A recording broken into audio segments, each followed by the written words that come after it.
After inheriting my father's oil empire, my husband asked me for a divorce, saying he needed to follow his heart. Weeks later, I received an invitation to his wedding with my sister, wearing the ring I had chosen. The invitation arrived on a Tuesday morning. The paper was thick, cream-colored with golden edges. My hands trembled as I held it. The words danced before my eyes. Javier and Sofia celebrate their union. Sofia, my own sister. I sat on the edge of my bed, the room spinning around me. It had only been a month since Javier had asked me for a divorce. Isabella, he had told me that night, his voice deceptively gentle. Things have changed. I'm not the same man anymore. No, he definitely wasn't the man I fell in love with in college, the one I supported through years of struggles and failures. That man would never have planned to marry my sister while still married to me. Images flooded my mind. Family lunches where Javier always insisted on sitting next to Sofia. Late-night calls he claimed were for work. The times I found them laughing together in the garden, going silent the moment I approached. Everything made sense when I remembered my father's funeral just 2 months ago. While I was dealing with grief and the sudden responsibilities of inheriting the company, they had been particularly close, consoling each other. Javier had even insisted that Sofia stay at our house for those weeks to better support me. My phone vibrated. It was a message from Clara, sweetheart. Have you received the invitation yet? Sofia is so excited. She says she always knew Javier was the right man for her. Always knew. Of course she did. I stood up and walked to the mirror. The woman staring back at me was not the same as 2 months ago. Back then, I was just the friendly face of the company, chosen to appease the investors. Now, I was the CEO of Rivera Petroleum, the largest oil company in the country. My father had chosen me, not Sofia, not Javier. Your sister is too impulsive, my father had told me on his deathbed. And Javier, there's something about him that never convinced me. You're strong, Isabella. You've always been the strong one. I opened the drawer of my vanity and pulled out an old photo. It was from my wedding day 5 years ago. Javier was smiling at the camera.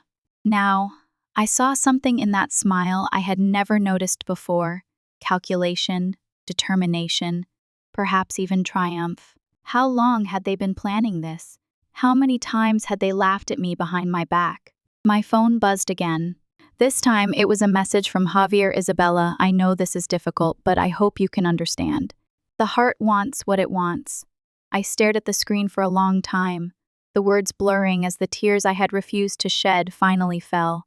But they weren't tears of sadness. They were of rage, of betrayal, of a fury so deep it burned inside me. I remembered all the times Javier had complained about not having enough power in the company, how my father never gave him the recognition he thought he deserved, how Sofia always said she would have done things differently, better. I picked up the invitation and my wedding photo. With deliberate movements, I placed them both in the fireplace of my bedroom. As the flames consumed the paper, a cold calm washed over me. They had made a fundamental mistake. They mistook my kindness for weakness. They forgot that I am the daughter of Carlos Rivera, the man who built an empire from nothing, the woman who now controlled every aspect of the company they so desperately coveted. My phone rang once more. It was Elena, my assistant. Miss Isabella, the board is waiting. Shall we proceed with the changes we discussed? Yes. My voice was firm. It's time to make some significant changes to the company structure. The first phase of my response was already in motion. Javier was still the CFO, a position he had only gotten because of me, and Sofia, my dear sister, had just been appointed Director of Public Relations. Another gift from me. How convenient that the first board meeting under my leadership was precisely to review and restructure all executive positions. As I walked toward the boardroom, I thought about my father's words.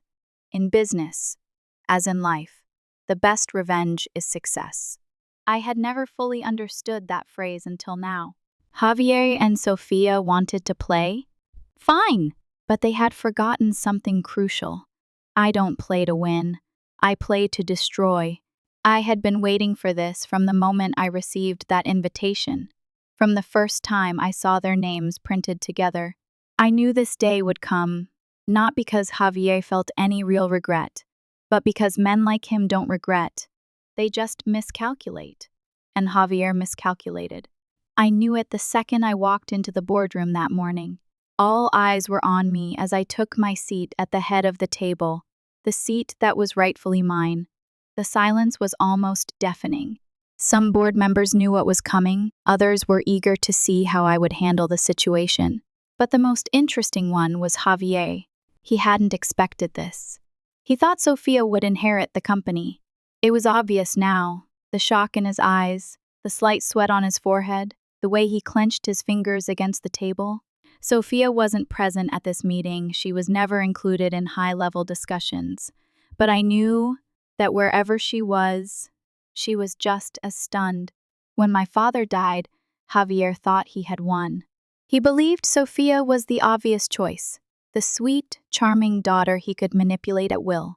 He was convinced that by marrying her, he would gain full control of Rivera Petroleum. But he forgot one very important detail. I am the heir. I am the one my father chose. And now, with my new position secured, it was time to make that crystal clear. The meeting went exactly as I expected. I laid out the necessary structural changes for the company's future, a polite way of saying cleaning house.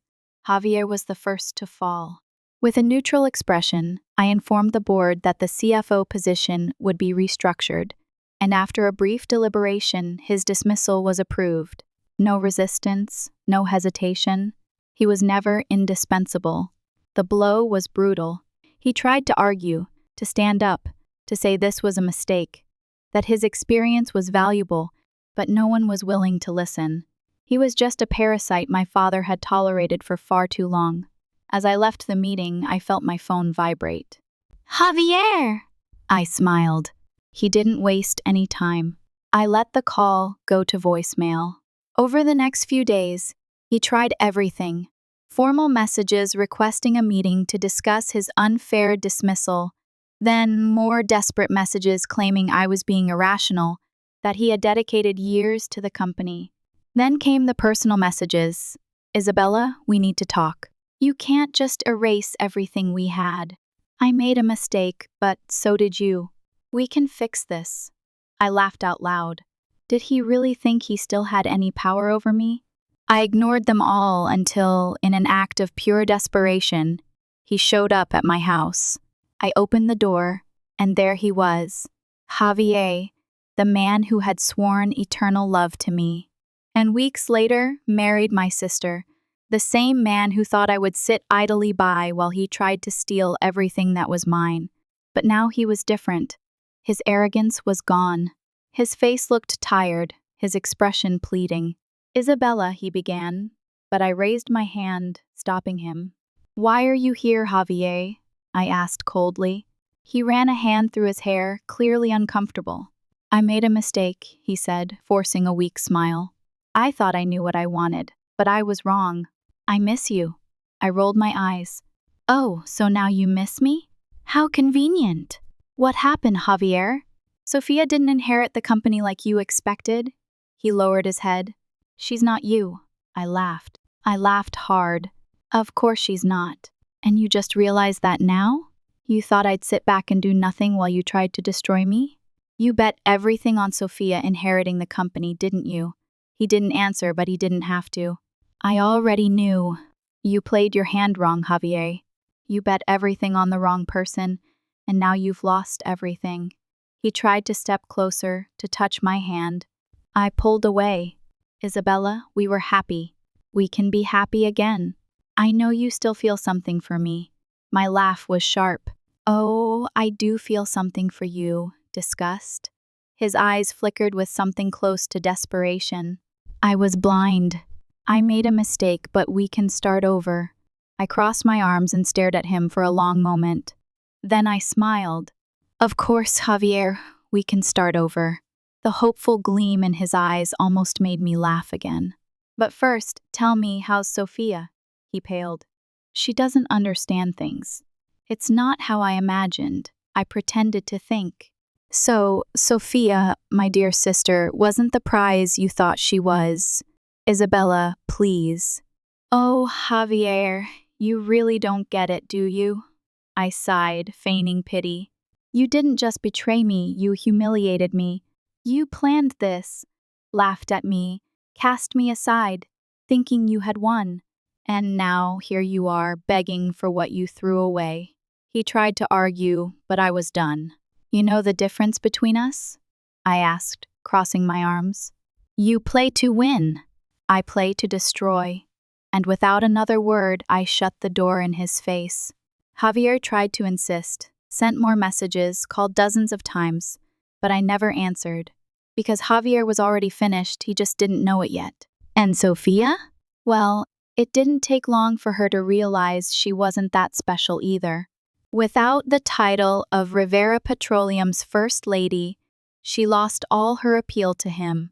When he finally stopped trying to reach me, I heard he had gone back to his mother's house. No job, no wife, no future. And me? I remained exactly where I belonged at the top. And this time, with no one left to betray me, Javier thought coming back to me would be easy. He really believed that all he had to do was knock on my door, throw out a few poorly rehearsed apologies, and I, the woman he had betrayed and tried to destroy, would welcome him back with open arms. It was almost comical, but I wasn't interested in simply turning him away. I wanted him to feel it. I wanted him to suffer. And I knew exactly how to make that happen. Javier betrayed me for power. He was never in love with Sophia. She was just a means to an end. But the end never came. He bet everything on her and lost. Now he was trying to crawl back to the only woman who had ever actually had something to offer him. I wasn't just going to say no and close the door. That would be too easy. I wanted to destroy him. The next day, I sent Sophia a message. We need to talk. Come to my office tomorrow at 10:00 a.m. She replied almost instantly. Why? Do you want to save your marriage or not? She confirmed within a minute. I knew Javier wouldn't tell her that he had come to me, that he had begged to come back. Men like him never admitted their failures, but I would make sure she found out. The next morning, Sophia walked into my office, her chin held high, like she still thought she was my rival. What do you want, Isabella? I crossed my legs slowly, watching her with a cold smile. Your husband was at my house yesterday. Her expression cracked for a split second. What? I leaned forward. He came to see me, said he misses me, that he made a mistake, that he wants to fix things with me. The shock on her face was immediate. You're lying, I laughed. Sophia, darling, do you really think I would make this up? That I would waste my time with you? She opened her mouth but said nothing. I continued. He touched me, you know, tried to hold my hand, said you weren't me, that things weren't how he imagined. Sophia went pale. That can't be true. Oh, but it is. And if you want proof, I can show you all his messages. Or better yet, you can ask him yourself. She was silent for a moment, then grabbed her phone. I'm calling him right now. I raised an eyebrow. No, even better. Let's go see him together. I had already set everything up. I grabbed my coat and walked out of the office, Sophia following me like a storm cloud ready to strike. She was furious, but not at me. The rage in her eyes was all for Javier. When we got to their house, I didn't even have to knock. She stormed inside. Javier was sitting on the couch, beer in hand, acting like his life wasn't falling apart. The moment he saw Sophia and me together, his expression twisted into panic. Sophia, love, what's going on? She threw her phone at him. Want to explain why you went to my sister begging to get back with her?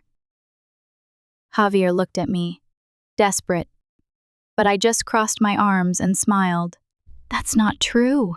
Isabella is lying. She's trying to break us up. I laughed loudly. You are so predictable, Javier. Here, let me help you. I pulled out my phone and opened the messages. Look at this. Isabella, I know this is difficult, but I hope you can understand. The heart wants what it wants. Sophia looked at the screen, her face turned red with rage. You son of a baby, please, it doesn't mean anything. I was confused. I just wanted to talk. She lunged at him. You wanted to talk? You wanted to go back to her, you bastard. I could see the desperation growing in him. He tried to grab her arms, but she shoved him off. I gave up everything for you, Javier. Everything! And you ran to my sister like a lost puppy. Sophia, please. She grabbed a glass from the table and threw it at him. He flinched, barely dodging it. I watched the scene, satisfied, but I wasn't done yet. Sophia, you do know he only married you because he thought you'd inherit the company, right? She froze. What? Javier's eyes widened in terror. Isabella, don't. Oh, yes. You never wondered why he proposed to you the second our father died? He thought I'd be pushed aside and that you'd take over. He wanted the company, Sophia. You were just a stepping stone for him. She looked at him, searching for a denial, but he said nothing. That was the final straw. Get out of my house, Sophia hissed. Javier blinked.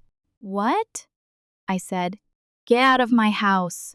She ripped off her wedding ring and threw it at him. Javier stood there for a second, stunned, then looked at me like I was supposed to help him. You set this up. No, darling, you buried yourself. He looked around as if searching for an escape, then let out a nervous laugh. This is a mistake. You'll regret this. Sophia crossed her arms. You have 5 minutes to pack your things and leave before I call the police. I could see in her eyes that she meant it. Javier hesitated, but then turned and walked upstairs to pack. Sophia leaned against the wall, taking a deep breath. When she looked at me, something new was in her gaze. You planned this, didn't you? I shrugged. I just exposed the truth. She laughed without humor. You were always the smarter one. I didn't deny it. Minutes later, Javier came down with a suitcase. He looked at us one last time before walking out the door. As I watched him cross the street with nothing, with no one, I finally knew my revenge was complete. And this time, he had nowhere left to run. Revenge was sweet, but success was even better. After kicking Javier out of my life for good, my priority was simple: consolidate and expand Rivera Petroleum. I didn't just want to maintain my father's empire. I wanted to make it even bigger. It was a long and exhausting process. During the first year after taking over as CEO, I completely immersed myself in the business. I restructured the entire board, eliminating any trace of influence that Javier and Sophia might have had. I made strategic cuts, changed suppliers, renegotiated contracts, and expanded our operations into international markets. The results were undeniable. Rivera Petroleum, already the largest oil company in the country, became one of the leading global players. We secured multi-million-dollar contracts in the Middle East, expanded our fleet of oil tankers, and entered the renewable energy sector, diversifying our investments to ensure that no one could ever bring us down. With every contract signed, every positive financial report, every magazine article praising my leadership, I knew I was honoring my father's legacy. And more importantly, I knew that every one of these achievements was a direct blow to Javier and Sophia. They wanted to take me down. Now they could only watch from a distance as my empire grew, powerless to stop it. And Javier? Well, he didn't last long after being kicked out by Sophia. He tried to re-establish himself in the financial world, but his reputation was ruined. The man who once believed he was on the verge of controlling one of the biggest companies in the country could barely land an interview. He bounced between mediocre jobs and irrelevant consulting gigs until eventually he disappeared from the corporate world altogether. I heard he ended up moving to a smaller town, where he now works at a regional bank, a position far below the ambitions he once had for himself. And Sophia? She tried to keep up appearances for a while. She pretended to still be an influential socialite, attempted to break into event planning and marketing, but her credibility was gone. She became just another irrelevant name in high society, someone tolerated out of politeness but never truly respected. The final blow came when she realized she had no one left to support her. Without Javier, without my family, and without the privileges she had expected to inherit, she was forced to reinvent herself. Through contacts, I found out she started a small agency and is trying to stay afloat. But for someone who always thought she was destined for greatness, living off small projects must feel worse than bankruptcy. And me? I won. But the truth was, after so much time focusing on business and revenge, I realized something was missing. That's when I met Daniel. He wasn't part of the corporate world. He was an environmental engineer working on sustainable projects, and we first met at a renewable energy conference. He didn't know who I was. He didn't care about my wealth or the empire I controlled. It was refreshing. Our relationship started naturally, no games, no manipulations. For the first time in years, I allowed myself to relax, to trust. With him, I learned that my life didn't have to be just about business and revenge. Slowly, I started making room for other things. I still led Rivera Petroleum, but now with a vision for the future, investing not just in profit, but in innovation and sustainability.